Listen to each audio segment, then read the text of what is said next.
All right, so we're gonna dive into this research that you sent me, all about inflammation. And I'm really interested in this because it seems like it's something that everybody is talking about these days. So, is it really that big of a deal, or is it kind of like hype?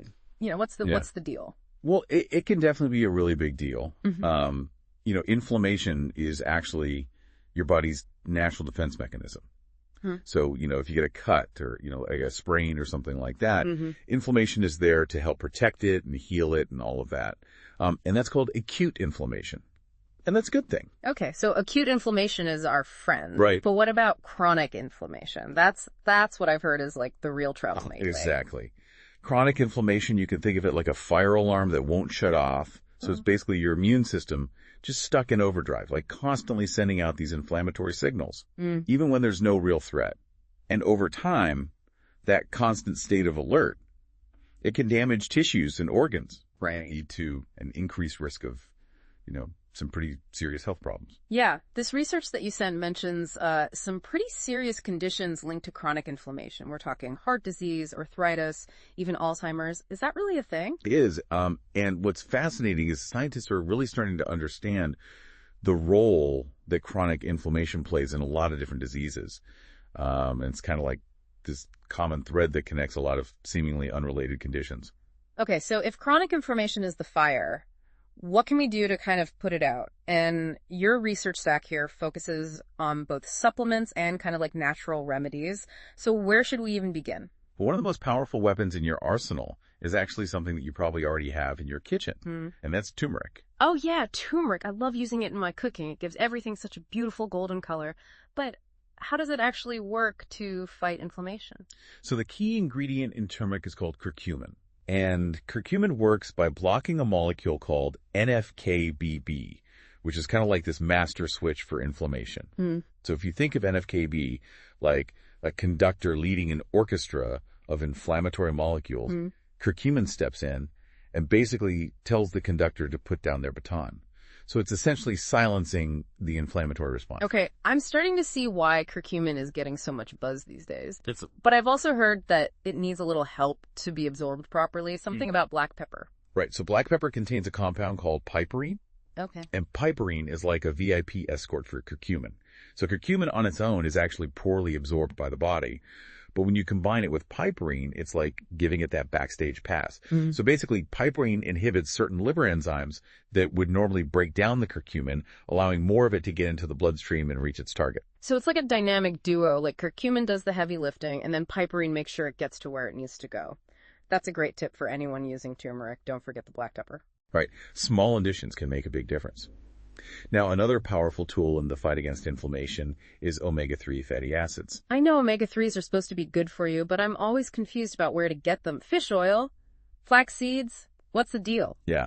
So both fish oil and flax seeds are great sources of omega-3s, especially EPA and GHA, which are the types that have the most potent anti-inflammatory effects.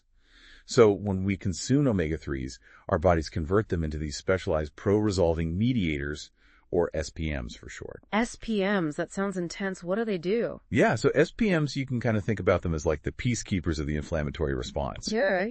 They're actively working to resolve inflammation by signaling the body to start producing inflammatory molecules and to start the healing process. So, if you think about it this way, inflammation's like a fire that needs to be controlled, and SPMs are kind of like the firefighters that come in to extinguish the flames. That's an amazing analogy. So omega-3s basically give our bodies the tools they need to put out the fire of inflammation. I'm starting to see why they're so important for overall health. Absolutely. They're essential for heart health, brain function, and even joint pain relief. And speaking of joint pain, ginger is another natural powerhouse that can help. Ginger, like the kind you use in stir fries and ginger ale. That's the one. So ginger contains compounds like gingerol, which have potent anti-inflammatory effects. It's thought to work by inhibiting certain enzymes that promote inflammation, similar to how NSAIDs work, but without the potential side effects. Interesting. So it's like nature's version of an anti-inflammatory drug. In a way, yeah. And what's great about ginger is its versatility.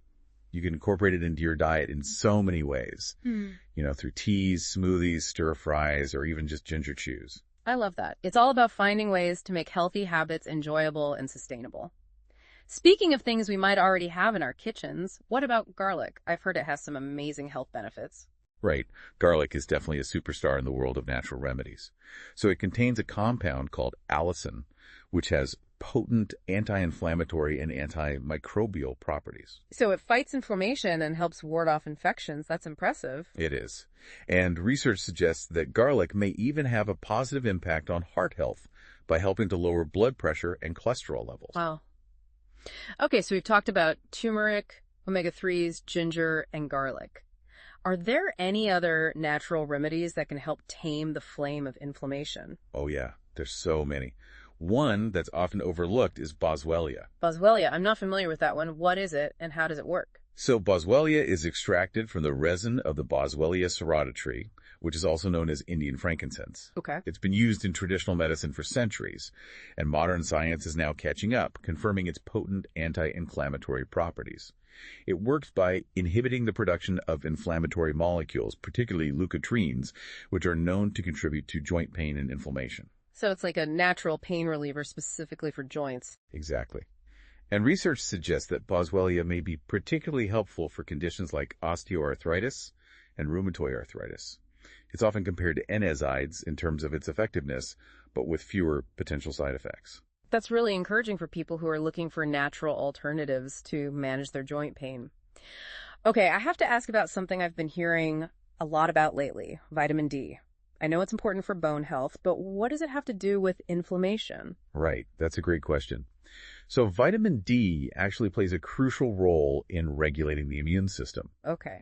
And when your vitamin D levels are low, your immune system can become overactive, which leads to increased inflammation throughout the body. So it's like vitamin D helps keep our immune systems in check, preventing them from going into overdrive and causing unnecessary inflammation. Exactly.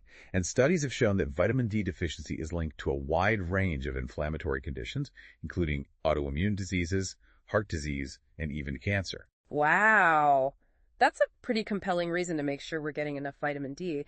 How do we even know if our levels are low? So a simple blood test can measure your vitamin D levels. Okay. And if you are deficient, your doctor can recommend appropriate supplementation. Okay. So we've talked about getting vitamin D from sunlight and supplements. Right. But what about food sources? Are there any foods that are particularly high in vitamin D?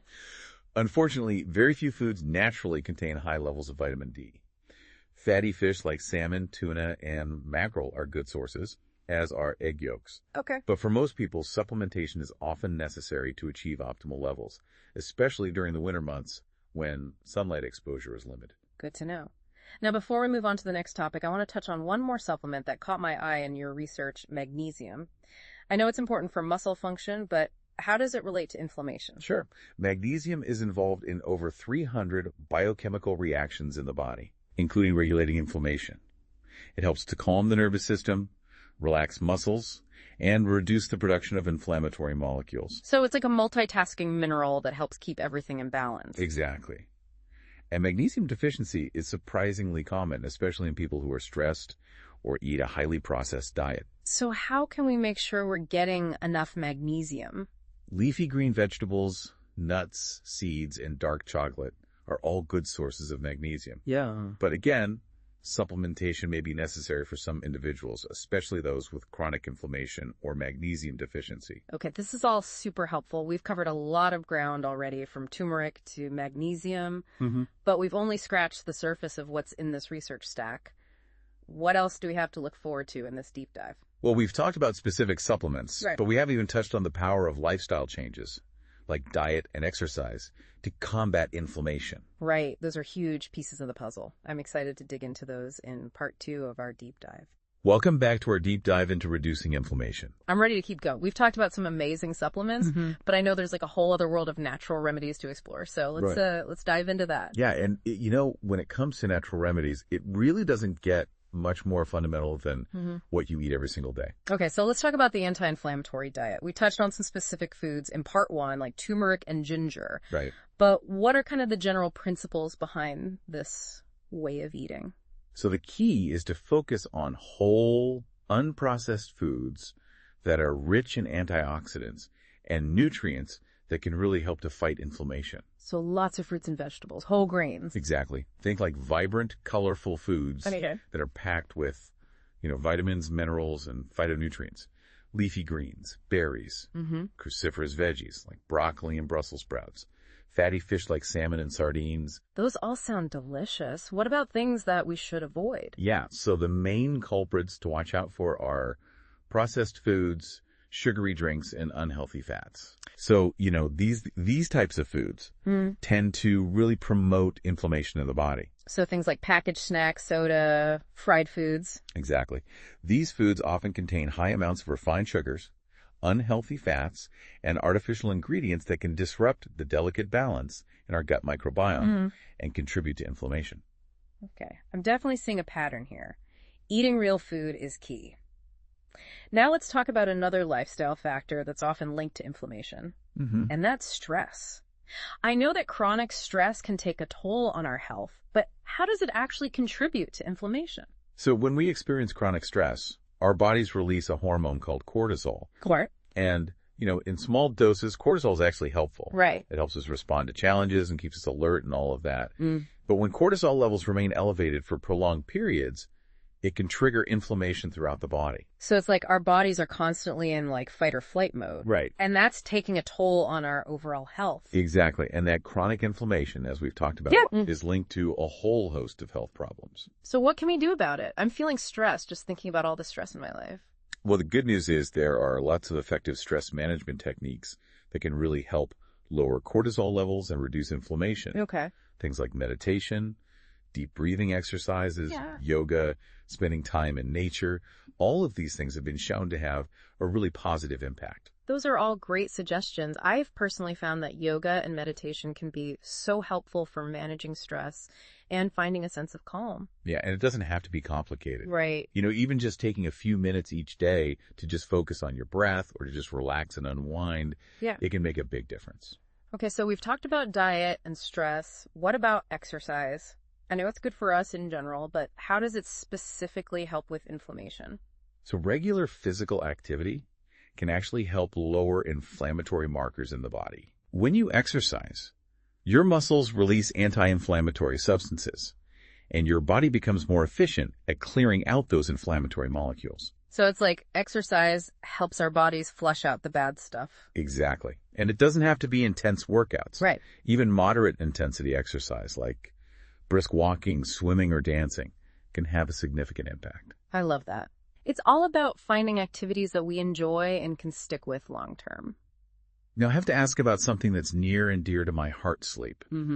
We all know we need to get enough sleep. Yes. But how does it affect inflammation? Well, sleep is kind of like a reset button for our bodies. When we sleep, our bodies can repair and rejuvenate themselves, and that includes regulating inflammation. Okay, but what happens when we don't get enough sleep? When we're sleep deprived, our bodies produce more inflammatory molecules, and our immune systems actually become less effective at fighting off infections. So it's like a lack of sleep kind of throws everything off balance? Exactly. It's like you running your car on fumes. Yeah. Eventually, something's going to give. Okay, I'm definitely convinced. Getting enough sleep is so crucial. But I know that so many people struggle with getting a good night's rest. Yeah. So are there any tips for improving sleep quality? Absolutely. Establishing a consistent sleep schedule, creating a relaxing bedtime routine, making sure your bedroom is dark, quiet, and cool can all help promote restful sleep. And we talked about limiting screen time before bed in part 1, right? Yes. That blue light emitted from electronic devices can really interfere with our natural sleep-wake cycle, making it harder to fall asleep and stay asleep. So put down the phone and pick up a book instead. Okay, we've covered a lot of ground here with lifestyle changes. It seems like taking care of our bodies through diet, stress management, exercise, and sleep is really the foundation for reducing inflammation. I couldn't agree more. It's about creating a lifestyle that supports overall health and well-being. Right. And, when we do that, we naturally reduce inflammation and, reduce our risk of all these chronic diseases. Okay, so we've talked about supplements and lifestyle changes, but I know that there are lots of other natural remedies out there that people use to address inflammation. Right. What are some of those? Oh, there are so many, and a lot of them are probably already in your kitchen. Okay. We talked about turmeric and ginger earlier, but, other spices like cinnamon and cloves also have really great anti-inflammatory properties. Really interesting. I love using those in my cooking. So it's like we can spice up our food and fight inflammation at the same time. Exactly. All right. And then there are herbs like chamomile, which is, known for its calming properties. Yeah. And can help reduce stress-induced inflammation. Chamomile tea is definitely one of my go-to remedies for relaxation. What about green tea? I've heard that's a good one too. Yeah. Green tea is a powerhouse of antioxidants, including a compound called EGCG, which has potent anti-inflammatory effects. So it's like a double whammy, antioxidants and anti-inflammatory properties. Yeah. In one delicious drink. Exactly. And then there's tart cherry juice, which has been shown to reduce muscle soreness and inflammation after exercise. Oh, that's a great tip for athletes. Yeah. Are there any other natural remedies that come to mind? Well, we've talked a lot about, what to consume, but there are also topical remedies. Oh, right. That can be helpful for, more localized inflammation. Okay. For example, essential oils like lavender and peppermint can be applied topically to soothe sore muscles and joints. Oh, I love using essential oils. They smell amazing, and they can be so calming. But it sounds like there are so many options out there. How do we know which ones are right for us? Yeah, that's a great question. It really depends on, your individual needs and preferences. Okay. And it's always a good idea to do your research and consult with a qualified healthcare professional before starting any new remedies. Right. Especially if you have any underlying health conditions or are taking any medications. That's such a great reminder. It's so important to be informed and take a personalized approach. Absolutely. And, natural remedies can be powerful, but they're not a magic bullet. They work best as part of a holistic approach. Right. Yeah. That includes, a healthy diet, regular exercise, stress management, and adequate sleep. It all comes back to taking care of ourselves, doesn't it? It does. It's about creating a lifestyle that supports overall health and well-being. Right. And when we do that, we naturally reduce inflammation and set ourselves up for success in the long run. This has been an incredible deep dive so far. I'm feeling so much more informed and empowered to kind of take control of my health. That's great to hear. So what's next? Where do we go from here? Well, in part 3, we'll address some frequently asked questions. Okay. And we'll wrap up this deep dive with some final thoughts and resources. I'm excited for that. Sounds good. Okay, so we are back for the final part of our deep dive into inflammation. Yes, we are. I'm excited to wrap this up and, get to some more questions. So I guess to start off for me, a question I have is, how long does it actually take to see results when you start, implementing all these anti-inflammatory strategies? Like, is this a quick fix or more of a long game? Yeah, that's a great question. And it's one that I get a lot. Right. And honestly, it depends. Okay. Everybody is different. And inflammation is not a one-size-fits-all problem. Okay. So no magic bullet. Right. But what kind of time frame are we talking about? Well, think of it this way. If you've been living with chronic inflammation for years, it's going to take some time to reverse that damage. Okay. But even small changes can start to make a difference fairly quickly. So what, like a few weeks? Months? Yeah, some people notice improvements in their energy levels and their digestion within a few weeks of making dietary changes. Okay. Others might see a decrease in their joint pain or their skin issues after a couple of months of incorporating, anti-inflammatory supplements and lifestyle practices. Okay, so patience is key. Absolutely. Consistency is crucial. It's about making sustainable changes that you can stick with for the long haul. Makes sense. Okay, another question that kind of popped into my head. Are there any tests that can actually measure inflammation in the body? There are. So your doctor can actually order a blood test that measures something called C-reactive protein, or CRP for short. CRP. And it's a marker of inflammation in the body. So if your CRP levels are high, it means you have more inflammation going on. Exactly. It's a good indicator of what's going on beneath the surface. There's also another test called the erythrocyte sedimentation rate, or ESR. Wow. Which can also provide information about inflammation levels. Interesting. Okay, here's a question that I've been kind of wrestling with a little bit. Can inflammation ever really be cured? Or is it something that we just kind of have to manage for the rest of our lives? That's a great question. And it gets to the heart of what we've been talking about. Right. While we can't necessarily cure inflammation in the sense of, eradicating it completely, we can absolutely manage it and reduce its impact on our health. So it's about keeping it in check. Yeah. Kind of like we do with other chronic conditions. Exactly. By addressing those root causes of inflammation through lifestyle changes, targeted supplements, and stress management techniques, we can bring inflammation down to a healthy level and prevent it from wreaking havoc on our bodies. That's reassuring. It feels empowering to know that we have some control over this. Okay, I have one final maybe slightly out there question for you. Okay. So we've talked a lot about personalized approaches to reducing inflammation. But what about personalized genetic testing? Right. Could that play a role in the future of inflammation management? That's a fascinating question, and it's definitely an area of active research. Genetic testing could potentially provide some really valuable insights into an individual's predisposition to inflammation and their response to various interventions. So it's like getting a personalized roadmap Yeah. for tackling inflammation based on your unique genetic makeup. Exactly. Yeah. And while genetic testing is still in its early stages for this specific purpose, Okay. it holds a lot of promise for the future of personalized medicine and inflammation management. Wow, that's incredible. It's amazing to think about how science is constantly evolving and, giving us these new tools to optimize our health. It really is. And as we learn more about, the complex interplay between genetics and lifestyle and inflammation, we're going to be able to develop even more targeted and effective strategies for prevention and treatment. Well, this has been such an eye-opening deep dive. I feel like I've learned so much about inflammation, from the science behind it to the practical steps that we can take to really address it. Yeah, I'm glad to hear that. Remember, knowledge is power. The more we understand about inflammation, the better equipped we are to make, informed decisions about our health. Absolutely. And it's not just about reducing inflammation. It's about creating a lifestyle that supports overall health and well-being. I couldn't agree more. It's about nourishing our bodies with real food, moving our bodies regularly, managing stress effectively, and prioritizing restful sleep. And when we do those things, we naturally create, a more balanced internal environment and reduce our risk of chronic disease. This has been an incredible journey. Thanks for guiding us through this deep dive into inflammation. It's been my pleasure. And remember, taming the flame of inflammation is an ongoing process. Right. But with the knowledge that you've gained, you can take those proactive steps to reduce its impact on your health and live a more vibrant and fulfilling life. That's great advice. And to our listeners, thanks for joining us on the deep dive. Until next time, keep seeking, keep learning, and keep thriving.